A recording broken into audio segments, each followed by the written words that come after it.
Temos aqui um quadro da Elentec, o Express Pro, pode ser utilizado com duas bombas. Esta é a versão monofásica, que pode ser utilizada até 2,2 kW de potência. Vamos abri-lo. Para abrirmos o quadro temos que pôr sempre na posição off. Ele depois traz na caixa uns parafusos para fixação posterior. Aqui temos uns switches de configuração. Aqui é a entrada de sondas analógicas, tanto sonda hidrostática como transdutor de pressão. Aqui será a entrada de potência, neutro e fase. Temos aqui a saída para a bomba 1, motor 1, temos aqui a saída. E aqui temos a saída para o motor 2. Caso o motor tenha um condensador externo, pode ser colocado nestes ligadores aqui para o motor 1 e aqui para o motor 2. Os ligadores de terra estão localizados aqui. Portanto, ligadores de terra, saída do motor 2, saída para o motor 1, alimentação no primeiro borne e no último, fase e neutro, e aqui temos as saídas digitais. Portanto, teremos uma saída para sondas falta de água ou primeira boia de arranque. Aqui será para boia de alternância ou um pré-sostato. Aqui temos para simultaneidade e aqui temos boia de alarme. Aqui é uma saída de 12 volts, corrente contínua para um besouro de alarme, e aqui temos um contacto seco. Temos um contacto seco para alarme também. Temos um comum, um contacto aberto e um contacto fechado. Sempre que há um alarme, aqui o contacto fecha ou abre conforme a escolha. E, exatamente igual aqui no besouro, na saída do besouro, sempre que existe um alarme, há um sinal de 12 volts que sai. Neste quadro também é possível, como opção, vir uma placa de Bluetooth que pode ser colocada aqui no painel, no mostrador, e podemos fazer a configuração no telemóvel. Em vez de usarmos o display frontal do quadro, podemos usar uma aplicação do telemóvel. Para colocarmos a placa de Bluetooth, temos apenas de tirar esta ficha, colocar a placa nestes ligadores e depois colocamos a fita aqui. Portanto, ficará assim.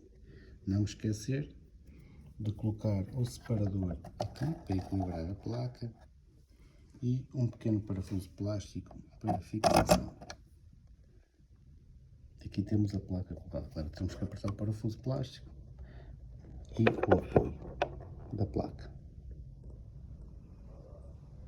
Ele vem equipado, traz de fábrica os focinhos também. Teremos que furar em conformidade das nossas necessidades. Provavelmente um furo para a alimentação, saída para as bombas, saída para as sondas ou sonda hidrostática. Serão feitos a furação conforme a necessidade. Ligamos então fase e neutro nas extremidades. Portanto, a saída para aqui para a placa será a fase e o neutro aqui nas extremidades, e aqui também. O fio terra será colocado aqui. Vamos então, se ligarmos o quadro, podemos verificar o LED de potência a piscar, o LED do Bluetooth também a piscar, quer dizer que está tudo em ordem. Vamos ligar para colocar a tampa.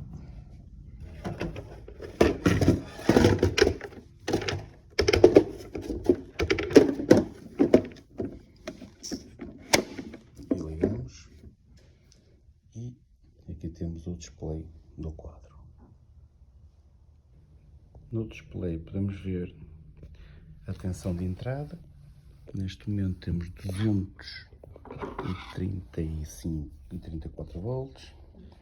Os amperes que neste momento está a consumir, 0 amperes, não temos nada ligado. Motor 1 desligado e motor 2 desligado. Se pressionarmos a tecla Setup, ele alterna para outro menu, onde nos informa que o motor 1 está na posição automática, não há consumo e 0 horas de trabalho. Voltamos a pressionar a tecla de Setup E temos motor 2 off, motor 2 desligado, 0 consumo e 0 horas de trabalho. Voltamos a ligar, voltamos ao menu inicial. Com a tecla Setup, vamos alternando entre vários menus. Neste caso são 3, menu principal, menu para o motor 1, menu para o motor 2. Em cada menu podemos desligar a bomba, colocar na posição automático ou na posição manual. Na posição manual, sempre que carregamos, a bomba começa a funcionar. No entanto, sempre que largamos o botão manual, ela desliga. Este parâmetro pode ser alterado através dos switches que temos no interior, para que a bomba fique a funcionar até voltarmos novamente a carregar no botão manual. Portanto, posição automática, setinha para cima, automático, desligado 0 para baixo, e aqui a bomba ficará sempre a funcionar sempre que pressionarmos. Ao largarmos, desliga. Como disse, isto pode ser alterado. Voltamos a carregar no setup, vamos desligar para já, voltamos a carregar no setup, temos a identificação do motor 2 e a funcionalidade será a mesma: automático, desligar e manual. Vamos desligar então, voltamos a carregar na função setup e voltamos ao menu inicial. Para entrarmos no menu de configuração, temos que pressionar a tecla setup durante 5 segundos e entramos no menu de configuração. O primeiro parâmetro que nos aparece é a língua, pode ser alterado através das teclas para cima ou para baixo. Portanto, se pusermos o 0 será a língua italiana, o 1 será a língua inglesa, o 2 francesa e por aí fora. O 3 será a inglesa, não, o 3 será a espanhola, perdão, o 1 é inglesa, italiana, ainda não tem português. Nós podemos ir alterando aqui as línguas do quadro. Vamos colocar no mais parecido com o nosso, em espanhol, e para avançar para o próximo parâmetro, carregamos a tecla Setup. O próximo parâmetro é a luminosidade que temos na tela, em Standby. Podemos aumentar de 0 a 9, podemos deixar definido 4 ou o que pretender. Vamos avançar carregando outra vez no Setup. Aqui temos os reajustes dos Clixon. Os Clixon não é mais que o sensor de temperatura que algumas bombas podem vir equipadas. E neste caso, nós podemos dizer não, ou seja, se a bomba por acaso desligar, o Clixon da bomba desligar por aquecimento, mesmo que volte a rearmar na bomba, o quadro não faz o seu rearma. Ou então, se colocarmos em sim, se o erro for dado pela bomba, o quadro não volta a rearmar automaticamente. Eu prefiro colocar não, porque se a bomba aquecer por algum motivo, convém saber o porquê. Portanto, temos os reajustes Clixon. Para avançar no parâmetro, outra vez na tecla Setup, e aqui é se existe algum tipo de expansão de bombas neste quadro. Portanto, este quadro vem para 2 bombas, mas se quisermos 3 ou 4, teríamos que dar a informação que sim e depois dizer o número de bombas. Neste caso, o quadro é só para 2 bombas, vamos colocar não e avançar. Aqui temos a tensão mínima de trabalho da eletrobomba. Ele vem definido por fábrica cerca de menos 10% e mais 10%. Não convém mexer nestes parâmetros, tanto na mínima como no próximo parâmetro, a máxima, porque poderemos alterar a tensão e o quadro não disparar como é necessário. Voltamos a avançar e temos a corrente máxima do motor 1. Aqui teremos que colocar a intensidade que vem na chapa de características do motor, a intensidade nominal. Aqui vem como 6, mas vamos supor que é 5. Então, com as teclas, iríamos colocar 5 amperes, intensidade máxima da bomba. Perdão, mais um. Voltamos a avançar, carregando a tecla Setup. E aqui o motor 2. Em princípio as bombas são iguais, então vamos pôr 5 amperes. E confirmamos na tecla Setup. Aqui vai-nos aparecer se queremos selecionar o alarme. Um alarme que a bomba pare por corrente, ou seja, vamos supor que a bomba está com 5 amperes e quando há falta de água na eletrobomba, a eletrobomba desce para 3 amperes. Aqui dizemos se queremos por corrente ou por quociente de φ. Vamos supor que queremos por corrente, queremos que a bomba Desligue por corrente, vamos confirmar aqui e mais à frente vamos informar qual é a corrente que queremos que a bomba desligue. Confirmamos no setup. E agora aqui a corrente mínima. Vamos supor que quando falta água, nós medimos e a bomba está a consumir 3 amperes. E vamos colocar 3 amperes aqui. E o que isto quer dizer é que se a bomba trabalhar abaixo dos 3 amperes, ela vai parar. Esta proteção por falta de água pode ser então por corrente, por corrente de fio, ou então por sondas, por boia, por sonda hidrostática, e se for o caso disso, até podemos, nem precisamos de colocar aqui o valor. Se for por sonda, se não tiver sondas, então, ou boia, então aqui é importante colocar aqui a que intensidade queremos que a bomba desligue por falta de água. Vamos supor que ela desliga aos 3, pomos 3 e confirmamos. A bomba 1, a bomba 2 será a mesma coisa, sendo bombas iguais, a intensidade mínima para desligar por falta de água será a mesma. Colocamos 3 e podemos avançar na tecla Setup. Aqui está-nos a perguntar se queremos que a rotação, ou seja, a alternância seja ativa. No caso de duas bombas é importante que sim, que a bomba ligue uma de cada vez, vamos informar que sim, ou seja, arranca a bomba 1, a próxima bomba a arrancar depois da paragem será a 2 e andará assim alternando entre a 1 e a 2. Dizemos que sim. E agora aqui aparece-nos reajuste automático para voltar a rearmar. Portanto, ao colocar, se for por sondas, não precisamos de reajuste, ou por nível, ou por sonda hidrostática, ou por transdutor, ou por boias. Não precisamos desta função. Neste caso, como a bomba poderia desligar por intensidade mínima, vamos colocar sim. E agora o próximo parâmetro será o tempo. Portanto, ele vem de fábrica definido, eu aconselho a manter que o tempo de rearme, o primeiro tempo de rearme será 5 minutos, ou seja, depois da bomba desligar por falta de água, por intensidade mínima, a bomba para e passados 5 minutos vai fazer uma nova tentativa. Se ao fim de 5 minutos o erro se mantiver, ele vai fazer uma tentativa 2, ao fim de 10 minutos, ou seja, espera 5, tenta, se o nível não for reposto, vai esperar mais 10 minutos e voltar a fazer o mesmo teste. E por aí fora, até 4 tentativas de tempo. Portanto, esperará até ao máximo 30 minutos. Se por acaso a bomba trabalhar pelo menos 10 segundos sem nenhuma anomalia, estes reajustes automáticos serão redefinidos. Começaremos outra vez do primeiro. Aqui no reajuste ciclo, quer dizer que ao fim de chegarmos ao tempo 4 de espera por falta de água, voltaria para o tempo 1. Eu, por norma, ponho não, porque quero que a bomba pare. Se ao fim de 4 tentativas, 5, 10, 20 e 30 minutos a bomba não trabalha, vamos tentar saber porquê. Então eu prefiro que a bomba pare e que nos dê um alarme.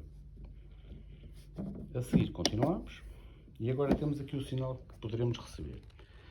Aqui poderemos receber sinais analógicos, que são sondas hidrostáticas de 0 a 10 volts ou de 4 a 20 mA, ou transdutores de 0 a 10 volts ou de 4 mA, e se for o caso, nós diremos que sim. Se não for o caso, diremos que não. E aqui, se não quisermos sinais analógicos, vamos ter sinais digitais, que são sondas de nível, tradicionais, interruptores de boia, pressostats. Será o caso, diríamos que não. Portanto, neste caso, vamos começar por sinais analógicos, vamos dizer que sim, que temos um sinal analógico. E neste caso quer dizer que nós vamos ter que ligar aqui neste quadro, na saída analógica, ou um transdutor ou uma sonda hidrostática, ou seja, será um equipamento que trabalhará entre 0 e 10 volts ou entre 4 e 20 mA. Vamos dizer que sim, confirmamos. E agora, vai-nos aparecer aqui que tipo de sensor temos. Se temos um sensor de 0 a 10 volts ou um sensor de 4 a 20 mA. Por norma, a maior parte dos sensores são de 4 a 20 mA. Se fosse de 0 a 10 volts, então iríamos para o tipo 0 ou para o tipo 1, que vai ser o nosso caso. Vamos confirmar. E agora, qual a unidade de medida que nós temos? Se não temos unidade de medida, é no, se é em centímetros, metro ou bar. Se usarmos uma sonda hidrostática, normalmente é por metros, teríamos que ir com as teclas e colocar em metros. Se for um transdutor de pressão, que normalmente é bar, colocaríamos em bar. Vamos supor que temos uma sonda hidrostática com uma caixa de águas residuais, então vamos colocar metros. E vamos avançar. Agora, que tipo de operação é que temos? Estamos a perguntar se temos uma operação de enchimento ou esvaziamento. Quando é uma caixa de drenagem, de águas residuais, por exemplo, será esvaziamento, vaciado em espanhol. Se fosse o controle de um enchimento no reservatório, então punhamos enchimento. Vamos então supor que é uma caixa de esvaziamento, uma caixa de drenagem de águas residuais ou pluviais e vamos escolher vaciado. Confirmamos para continuar e agora estamos a perguntar que tipo de sensor nós temos. Já informamos que é um sensor de 420 mA, uma sonda hidrostática, e qual é a escala da sonda. Em cada sonda vem descrito qual é a sua escala máxima, portanto, se aqui vem a dizer que a escala desta sonda seria de 0 a 10 metros, supondo que temos uma de 0 a 6 metros, teríamos que colocar aqui, será sempre a escala máxima da sonda que estamos a aplicar. Vamos supor que a nossa sonda nos diz que é de 0 a 6. Então, nós chegamos aqui ao fundo da escala, que será o fim da escala, e colocamos em 6 metros. Portanto, já informamos que é uma sonda hidrostática de 420 mA e que a sua escala é de 0 a 6 metros. E confirmamos. E agora o set point. Isto será a que altura queremos que a bomba pare. Portanto, nós colocamos a sonda hidrostática perto da bomba, antes dela desferrar ou aspirar ar, e vamos dizer que queremos que a sonda, a bomba pare quando a água estiver a 10 cm da sonda. Portanto, 10 cm é o mínimo que podemos colocar. Nunca podemos colocar 0, teremos que colocar 10 cm. Se quiséssemos que a água parasse a meio metro da sonda, punhamos 0,5. Neste caso, o mais lógico será colocar a 10 cm da sonda. Portanto, colocamos a sonda à beira da bomba, acima da cabeça da bomba, e dizemos que queremos que a bomba pare quando a água estiver a 10 cm da sonda. E confirmamos. O próximo passo é quando é que queremos que a bomba arranque. Vamos supor que a nossa fossa tem 1,5 m, vamos dizer que queremos que a bomba arranque quando a água chegar a 1 metro da sonda, portanto, a meio metro da superfície. E colocamos aqui 1 metro. Isto quer dizer que a bomba irá arrancar quando a água estiver a 1 metro acima da sonda e irá parar quando estiver a 10 cm, a 0,1 metros. E confirmamos. Agora, exatamente a mesma coisa para o motor 2 será quando é que queremos que haja uma simultaneidade. Portanto, se colocamos a bomba a ligar aos 10 cm, a desligar aos 10 cm, a ligar a 1 metro, vamos supor, se por acaso subir mais 20 cm, quero que a segunda bomba ligue. Então vamos pôr aqui 1,20 m. Portanto, colocamos 10 cm para a paragem, 1 metro para ligar o motor 1 e 1,20 m para ligar o motor 2. E confirmamos. O próximo parâmetro é o nível de alarme. Portanto, quando é que queremos que dispare o alarme? Vamos escolher então, sei lá, 1,20 m, vamos escolher 1,40 m. E temos os parâmetros todos definidos. Portanto, temos 10 cm da sonda liga o motor, param os motores, a 1 metro liga o motor 1, 1,20 m liga o motor 2 e a 1,40 m dispara o alarme. E confirmamos. Agora, estamos a perguntar se queremos que haja algum tipo de alarme por nível mínimo. Neste caso não é necessário. Seria necessário, por exemplo, se este código tivesse aplicado num furo ou num reservatório e que quando chegasse ao nível mínimo fôssemos informados que não há água no reservatório. Neste caso, uma água residual, nós queremos é que nos informe quando o nível está alto. Portanto, não é necessário, pomos não. Vai-nos aparecer agora os tipos de expansão. Podemos colocar neste quadro uma bateria, um sensor de água dentro da câmara do motor. Neste caso não temos nada, vamos manter o 0. A direção do modbus é informação para uma rede geral de um edifício ou de um hotel, um empreendimento, para informação dessa rede, de várias anomalias, de falta de água, bomba arrancou, quanto tempo trabalhou, não vamos usar, mantemos o 10. E agora aqui é importante, este aqui é um aspecto dos arranques por hora. As bombas não devem ter, estamos a falar de bombas até 3 kW, não deverão ter mais de 25 a 30 arranques por hora. Aqui nós podemos informar que não queremos, por exemplo, que a bomba que nos dispare um alarme se a bomba tiver mais de 20 arranques por hora. Podemos informar aqui e é mais uma proteção adicional ao quadro.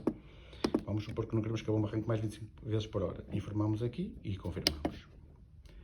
Do motor 1, exatamente a mesma coisa para o motor 2.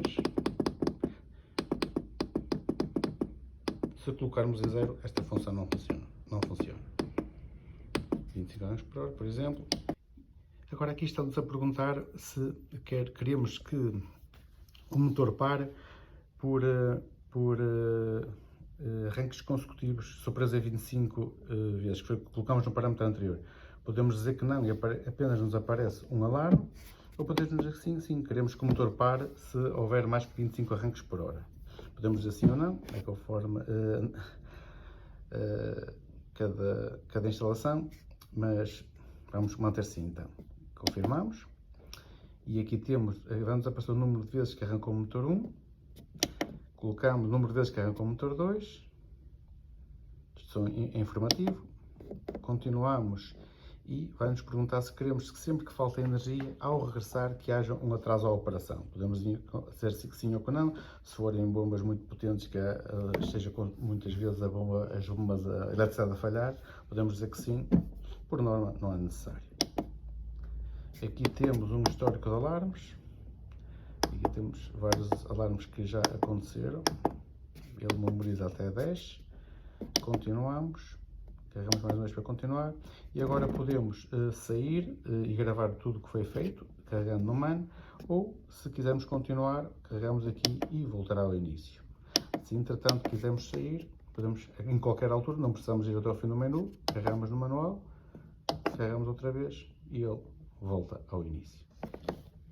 Neste caso, ao voltar ao início, aparece-nos a informação que não temos nenhum sensor analógico ligado, porque realmente se verificarmos, da caixa, no sítio que devia ter colocado o sensor, que é aqui na placa do display, deveríamos ter colocado aqui no mais e no A, o positivo e o negativo, o nosso sensor, seja o transdutor, seja a moção hidrostática. Portanto, a entrada para os sensores analógicos está na tampa do quadro e a entrada para as boias e sensores digitais está no quadro em si, na base.